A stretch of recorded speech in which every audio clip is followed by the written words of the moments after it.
Bom dia a todos. Eu fiquei muito feliz quando recebi o convite para participar dessa mesa e, ao mesmo tempo, eu reconheci a importância desse momento.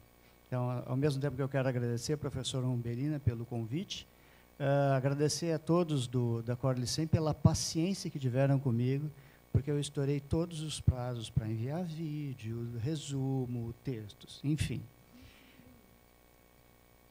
E aqui 25 minutos, ou seja, ela está me dizendo que eu tenho que ficar no tempo. São 80 e poucas lâminas, elas passam bem ligeiro. Então, vamos lá. Só as questões levantadas pelos colegas da mesa, eu já anotei uma série delas, mas eu vou me ater ao que eu preparei para vocês. E eu também fiquei pensando, assim, o que eu não vou falar aqui? Eu não vou falar sobre o PIBID. Por que não? Porque essa experiência todo mundo conhece. E todo mundo defende, quem está aqui presente, a gente sabe que ama o trabalho realizado pelos PIBIDs nas diferentes instituições, em particular na URGS, nos seus diferentes cursos de licenciatura. Então, o PIBID eu não vou falar. Então, eu escolhi outras 3. Tá? E eu vou me ater, sim, à questão da matemática, embora eu não me sinta solitário. Tá? Bom, docência colaborativa, né? Como é que eu interpretei essa questão? Eu comecei a me colocar perguntas relacionadas com a docência colaborativa, né, desenvolvida com pares e mesmo desenvolvida pelos próprios estudantes no processo de formação inicial. E eu comecei a me colocar essas perguntas aqui. O trabalho desenvolvido por professores de matemática pode promover a aprendizagem de um fazer colaborativo por parte dos estudantes? Porque essa eu penso que é uma ideia potente. Se os professores desenvolvem, né, os seus trabalhos de forma colaborativa, isso tem reflexo sobre o trabalho dos menores ou mesmo dos maiores? Na formação inicial ou continuada, que experiências nós podemos propor para que seja propiciada a aprendizagem da docência colaborativa? E que impactos podem existir para os estudantes inseridos em ambientes nos quais estão presentes professores trabalhando colaborativamente? Então, essas perguntas guiaram a elaboração do texto que eu enviei para a comissão organizadora, e uma parte disso eu vou apresentar aqui. O que eu fiz? Eu pensei nas possibilidades de janelas em que, de alguma forma, colegas da área de matemática, de outras áreas, e eu estivemos envolvidos. Eu fiz uma lista, mais ou menos grande, pegando desde a minha graduação, né, desde o trabalho com alfabetização de jovens e adultos. Fabi, a próxima. E não é o caso, que está cinza, não vou falar, eu escolhi 3 delas.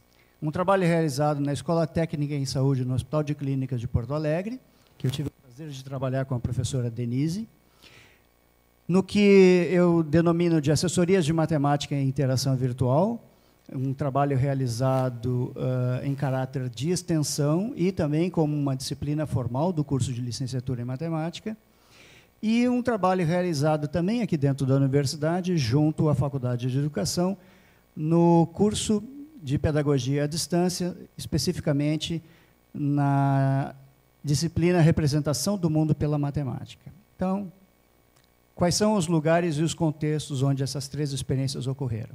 Escolas, fundamentalmente escolas, curso de licenciatura em matemática e no curso de pedagogia na modalidade EAD. Então, a primeira janela. Tudo bem, vai falhar um pouquinho, mas... Tá. Então, a primeira experiência. A Escola Estadual Técnica em Saúde no Hospital de Clínicas de Porto Alegre foi criada em 1990, e eu ainda ontem estava discutindo com a professora Denise. A minha memória pode estar me enganando, mas eu acho que eu comecei a dar aula na escola em 91. Então, 90 foi criada e os trabalhos começaram a acontecer em 91. E eu vou falar de um curto período de tempo, porque hoje a Escola Técnica em Saúde no Hospital de Clínicas mantém esse nome, mas não é a proposta do início dos anos 90. Tá. Um primeiro detalhe. Fábio. Mais uma. Isso, obrigado.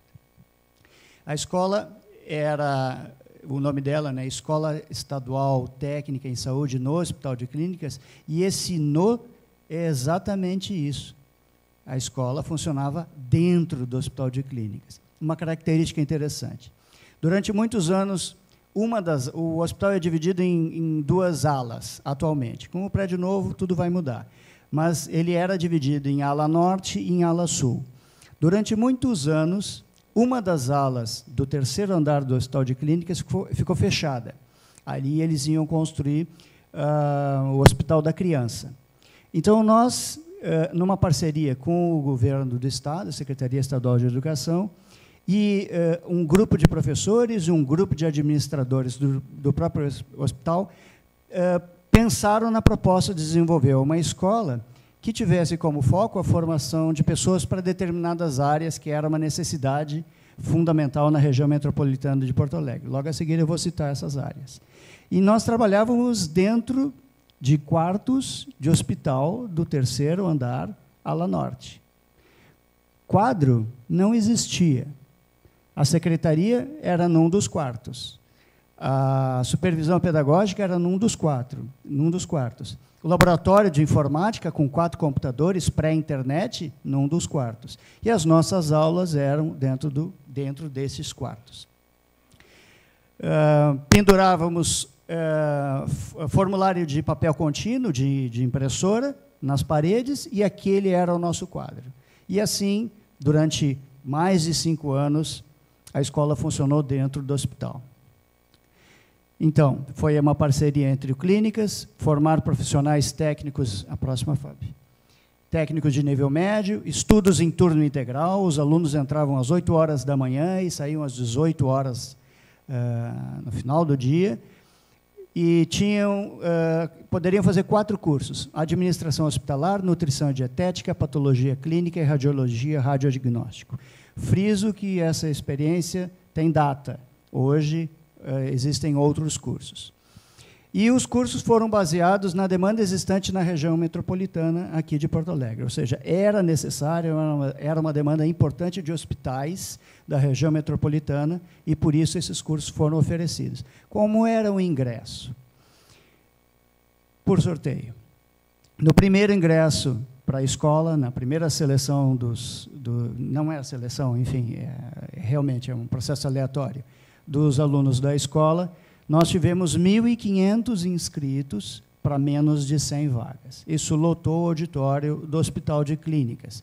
Teve todo um cuidado, porque era tipo bingo, só que, enfim, com 1.500 pessoas buscando a escola. Quem eram os professores? Professores concursados do Estado do Rio Grande do Sul e técnicos do próprio Hospital de Clínicas com habilitação para docência. A proposta pedagógica. Bom, a proposta pedagógica, inicialmente, era inspirada numa ideia de um russo chamado Pistrak, que era ter o trabalho como princípio educativo. Como assim? No turno da manhã, os estudantes tinham as disciplinas de formação geral: matemática, língua portuguesa, espanhol, inglês, etc. E no turno da tarde, eles participavam de estágios que ocorriam nos 13 andares do hospital. Os alunos passavam algumas semanas por cada um dos setores do Hospital de Clínicas, desde a lavanderia até a ala psiquiátrica, que fica no 13º andar, ou ficava. As reuniões frequentes, ora por núcleo de competência, ou por tema definido pela comunidade na escola. Os objetivos dessas reuniões: a permanente busca por uma coerência pedagógica. Ou seja, nunca se perdeu a perspectiva de que o trabalho como princípio educativo deveria ser mantido naqueles anos de funcionamento da instituição. Bom, esse é um dos primeiros documentos da escola e trata da proposta pedagógica. Então, desde a sua concepção, a constante reavaliação de seu desenvolvimento e resultados através da permanente cooperação entre corpo docente, serviços, assessorias técnicas da escola, profissionais do hospital, levando em consideração demandas e necessidades da comunidade. Então, esse era o motivo para a gente fazer a reunião. Não eram reuniões meramente administrativas, mas essencialmente pedagógicas. como se organizavam as diferentes disciplinas em 3 grandes núcleos: comunicação e linguagem, sociedade e cidadania, ciência e tecnologia. Eu vou falar um pouco da ciência e tecnologia, que era a área que congregava o trabalho de matemática. E todas girando em torno de um tema central, que era o tema da saúde. Então, a escola nasce com uma proposta que se pretende a constituir um trabalho interdisciplinar. Então, existiam intersecções entre os 3 núcleos e as próprias intersecções dentro de cada um dos núcleos específicos. Então, isso aqui que eu estou mostrando para vocês é apenas um extrato. Próxima tela, por favor, Fábio. É apenas um extrato de um planejamento preliminar. Então, sentaram os professores de biologia, matemática, física e química, e numa tentativa de buscar relações entre conceitos de cada uma das áreas, nós montamos essa tabela. Isso não é a tabela final, eu não a tenho, eu tenho só um rascunho do que foi esse planejamento. Tem problemas? Relendo agora, depois de mais de 20 anos dessa experiência, sim. Se hoje eu e os meus pares nos sentássemos para discutir isso, muito provavelmente nós faríamos coisas muito distintas. Mas tem um aspecto que é bem importante neste processo. Professores saíram dos seus lugares, de suas disciplinas, e procuraram entender a perspectiva do outro. Né? Usando como metáfora o desenho do Escher, esse desenho chama-se relatividade, é isso, como é que eu me coloco no lugar do outro para tentar entender o que ele tem a me dizer. A atuação colaborativa dos docentes servia de exemplo para os estudantes. Então, isso também era uma atitude intencional. Nós pretendíamos incentivar o trabalho cooperativo dos estudantes, propor a busca compartilhada de soluções para os problemas e aprender a argumentar e respeitar a ideia do outro. Esses 3 pilares, né, relacionados à proposta, tinham que ser feitos também, tinham que ser desenvolvidos também pelos docentes. Não era um professor, eu, o de matemática, ir lá e incentivar os meus alunos a fazerem isso. Isso não é suficiente. Os professores também tinham que trabalhar dessa forma por uma questão de coerência. Né? Segunda janela. Segunda janela é o curso de pedagogia à distância, no que o grupo que coordena o curso chama de interdisciplina, porque as disciplinas também pretendem que exista uma organização interna entre todas as interdisciplinas que compõem o curso como um todo. Então, eu vou pegar o período em que nós trabalhamos na produção de material. Mas o interessante na produção do material, o curso era destinado para professores e professores leigos, e o aspecto que eu quero chamar a atenção nesse processo de planejamento, criação dos materiais, foi a constituição do grupo, a formação do grupo que pensou nesses materiais e que impactos isso acabou tendo, tanto na formação dos professores e professoras leigas, quanto depois, após a saída de vários alunos da licenciatura, que impacto isso acabou tendo neles.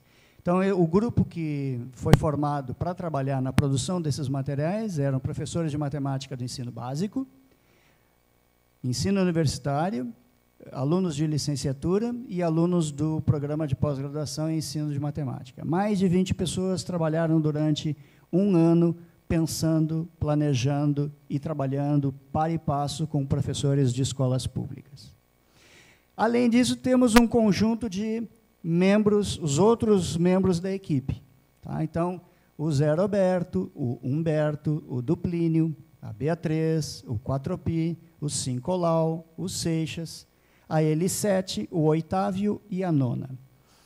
Então, esses membros da equipe eram os objetos que nós utilizávamos no ambiente virtual para nos comunicarmos com os professores. Lembrando, professores dos anos iniciais. Nós tínhamos uma intenção com isso. Ao mesmo tempo que se trabalhava na formação continuada, de certa forma inicial e continuada, porque eram pessoas que já estavam dando aula há muitos anos, a gente também queria incentivá-los a pensar que esse material que estava sendo produzido para o curso poderia ser levado para suas salas de aula. Bom, a discussão inicia assim: matemática é clássica. Isso é de um livro chamado Cuidado, Escola, né, do Paulo Freire, Secom e um grupo importante de educadores. Então, a primeira discussão, com esse grupo de professores e professoras dos anos iniciais. Muitas vezes, e você já deve ter escutado isso, meus colegas eu tenho certeza que já escutaram, muitas vezes a escolha pelo curso de pedagogia, uma das razões para se escolher o curso de pedagogia é porque não tem matemática. Ou se tem matemática, tem muito pouca matemática. E isso é verdadeiro, isso está documentado. Se nós fizéssemos hoje uma entrevista com os nossos alunos de pedagogia, nós encontraríamos muitas respostas nesse sentido. Então, essa foi a discussão inicial. Tá? E a gente propõe, para disparar esse interesse em estudar matemática, que era fundamental, o seguinte problema. Tem um mapa, a pessoa está no ponto vermelho e ela tem que chegar no ponto azul. Como ela faz isso? Como ela faz isso? Alguém tem um palpite? Em primeiro lugar, dá para chegar no ponto azul? Sai do vermelho e chega no azul? Dá, né? Ah, então, como é que a gente diz para alguém? Como é que eu teria que dizer para a professora Umbelina? Olha, para chegar no ponto azul, tu tens que...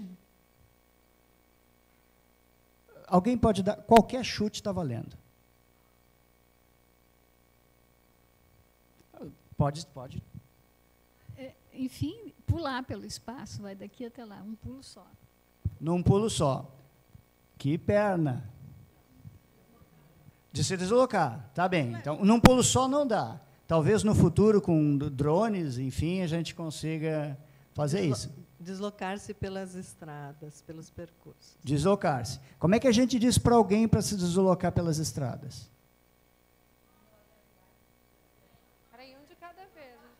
O mapa está aqui. E o quê? Dá uma rota. Como é que eu digo a rota?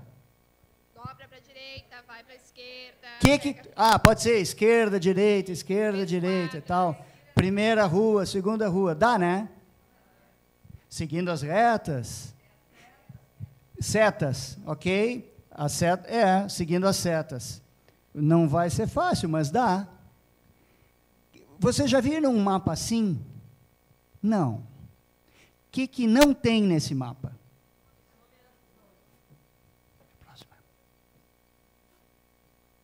Nome das ruas.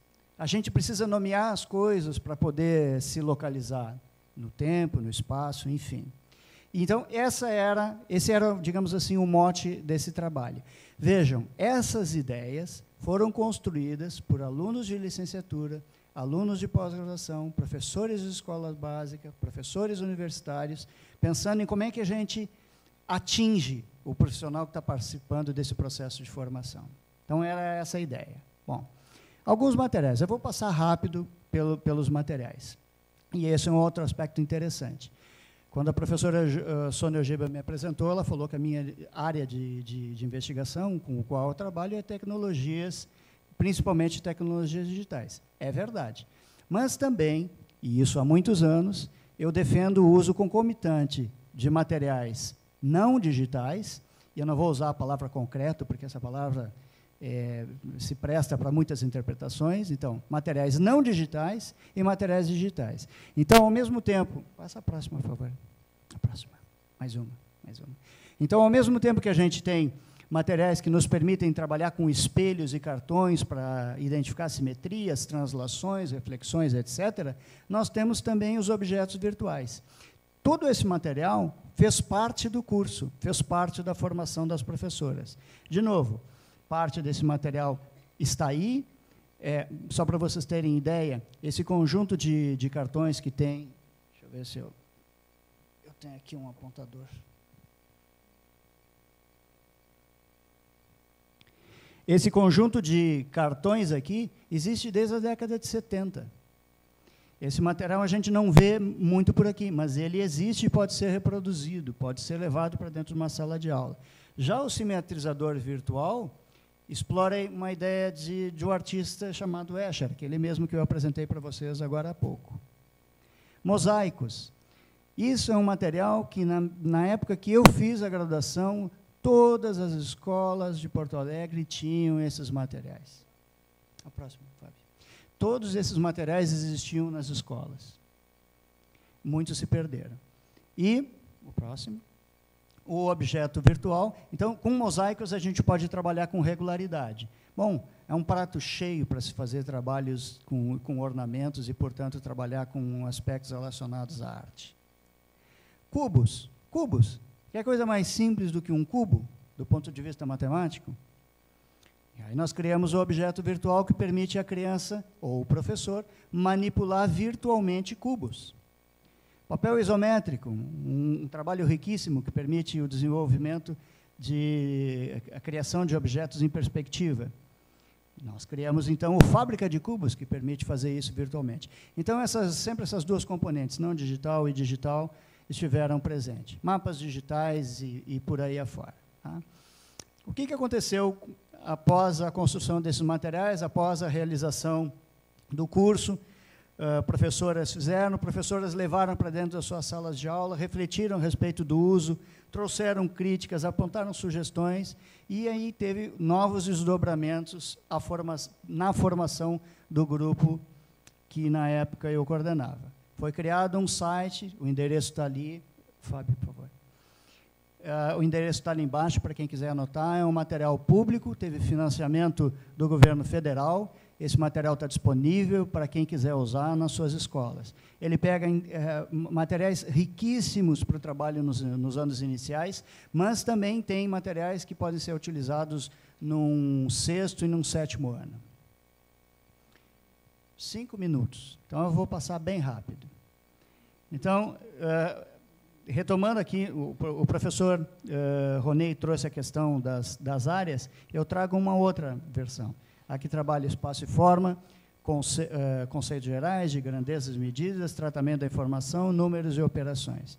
Então, esse é um mapa que nos dá um pouco a dimensão de quais são as relações existentes entre esses conceitos matemáticos fundamentais nos anos iniciais. O Fórmula -1, que foi um objeto criado para atender a necessidade de aprendizagem dos números positivos e negativos, que é um nó, concordo. A humanidade levou milênios para inventar os números negativos, e a gente quer que os nossos alunos aprendam em menos de um ano. Então, a gente tem que dar uma ajuda para isso. Tá? E é levado para dentro da escola. Então, nada do que foi produzido por esse grupo ficou pendurado num site da internet. Não, ele é utilizado por escolas. Bom, a janela 3, é uma pela qual eu tenho muito carinho, é o trabalho denominado Assessorias de Matemática e Interação Virtual no Colégio de Aplicação. Eu vou relatar a experiência do Colégio de Aplicação, mas essa experiência já ocorreu no Instituto de Educação, Instituto Rio Branco, atualmente em 2 escolas, uma no município de Triunfo, outra no município de Gravataí. Então, na Escola Monte Cristo, do município de Porto Alegre, enfim. É um trabalho que já se desenvolveu em diferentes instituições. Então, vou relatar o trabalho do Colégio de Aplicação. Isso aqui é uma reunião típica de um grupo formado por 10 estudantes do curso de licenciatura, trabalhando no planejamento que será implementado para alunos do ensino fundamental. Alguns desses alunos aqui fazem parte também do PIBID. Tá? Então, o que é feito dentro do laboratório, que é discutido, né, de forma colaborativa pelos alunos dentro do laboratório, a próxima, por favor, Fábio. Discutido aqui, isso aqui é uma sala de aula no Instituto de Matemática, é levado para dentro da escola. A próxima, por favor. O que é feito, de novo, nesse laboratório, e eu estou ali trabalhando num laboratório informatizado. E a Karina está operando com esse objeto aqui, ó, que está na mão do Charles. Como vocês podem ver, ele está bem feliz. Tá? Então, eu vou analisar com vocês um planejamento coletivo. Vou passar rápido para me encaminhar para as conclusões. Então, isso foi uma proposta em que os alunos criaram, foi discutida com professores da escola e comigo, e eles tinham que fazer o projeto de construção de uma casa, posteriormente tinham que elaborar um orçamento para construir aquela casa, e utilizavam ao mesmo tempo, trabalharam ao mesmo tempo na construção de um glossário de formas e objetos geométricos. Então, esse aqui é um programa, Home Design, permite fazer plantas baixas e depois de realizar, mostrar a imagem em perspectiva. Tá? Então, está aqui alguns alunos trabalhando, próximo, isso, pode passar. Eles operam com diferentes sistemas de medidas, então tem muita matemática envolvida aqui, mas também tem muito desenho envolvido aqui, então são habilidades importantes para serem desenvolvidas. Tá? Eles vão para a internet, fazem pesquisa a respeito dos objetos necessários para construir a casa, então está lá uma lista, como vocês podem ver, tijolo, madeira, cimento, areia, pedra, azulejo, telha, tinta, janela, etc. Essa lista não foi criada pelos professores, essa lista foi criada pelos alunos. E a história do glossário de formas e objetos geométricos. Então, bom, os objetos têm formas. Então, nós queríamos que os alunos manifestassem a sua compreensão a respeito desses objetos. Eu poderia fazer uma brincadeira com vocês, mas, em função do tempo, eu não vou fazer. Eu poderia perguntar para vocês o seguinte: definam o que é um quadrado. E essa é uma das perguntas, ou melhor, essa é uma das respostas que vai surgir no que eu vou mostrar para vocês. Então, funcionava assim. Era um formulário da internet, com o nome do objeto ou forma geométrica, pedia para ele escrever o que ele sabe sobre o objeto, descrever como ele é, e se poderia escrever um exemplo do objeto. E ainda, se quisesse, poderia levantar dúvidas. Então, era um formulário web, todo mundo tinha acesso, ficava registrado dessa forma, e eu vou passar, então, para algumas das respostas. O que é um retângulo? O retângulo é quase um quadrado. É um quadrado esticado. Um pouco para a direita, um pouco para a esquerda, isso vai se tornar um retângulo. De moral, é um quadrado com a largura maior do que um quadrado. Ele quer dizer, é bem a ideia de esticar. É quase como um pensamento de geometria dinâmica. Eu pego um objeto e movimento ele. Tijolos. O material que nós estamos pesquisando é sobre tijolos. Ele é formado por uma figura muito popular, que é o retângulo. Eu não fiz correção na linguagem dos estudantes. O tijolo pode ser usado em casas, etc. Tá? E aí ele tem uma dúvida. Para que servem aqueles furos que contém nos tijolos? Qual é o melhor tijolo? O que tem furos ou o que não tem? Vocês sabem para que servem os furos? Circunferência. Uma circunferência nada mais é do que um círculo, que tem a mesma distância do seu centro até todas as milhares de pontas existentes no círculo. Isso é um aluno de 10 anos de idade escrevendo a respeito de como ele entende que é este conceito. Cubo. O cubo é uma figura estilo um quadrado, mas em uma forma espacial. E nós encontramos em dicionários de matemática pura definições que se aproximam muito dessa ideia, que colocam a terceira dimensão num objeto bidimensional. Cano. A forma geométrica de um cano é o cilindro, um círculo com mais volume. E aqui vem uma das minhas preferidas. Volume. O que é volume? Volume pode ser uma unidade de medida de som. Então, nós temos que estar preparados para analisar esse tipo de resposta dos estudantes e não simplesmente, não, volume não é nada disso. Tá? Não, é sim, a gente não aumenta o volume do rádio, enfim. Tá? Depois, inclusive, ele explica o que é volume do ponto de vista de um cubo, de um triângulo, etc. Ok, triângulo não tem volume, mas ele faz uma analogia entre triângulos e pirâmides. Então, analisando. Isso é o que muitas vezes a gente vê. O professor dizendo para o aluno, olha, vamos definir o que é quadrado. Quadrado, papapá, papapá, papapá. E o que acontece? Passa mais duas. Uma, duas. O que acontece? É exatamente isso. Primeiro modelo, 2 modelos de trabalho. Quase. 2 modelos. A gente pode partir, e isso é verdade, muita gente faz, conceitos, definições, exemplos, exercícios, resolver problemas e, eventualmente, investigar. O que essa proposta, repito, desenvolvida por estudantes de licenciatura, em parceria com o professor da escola e com o professor da universidade, propõe a resolução de problemas, a investigação, os exemplos e, por fim, os conceitos e definições. Pode passar? Mais uma, mais uma. Tá? Ok? Bom, retomando as questões iniciais. Docência colaborativa é possível?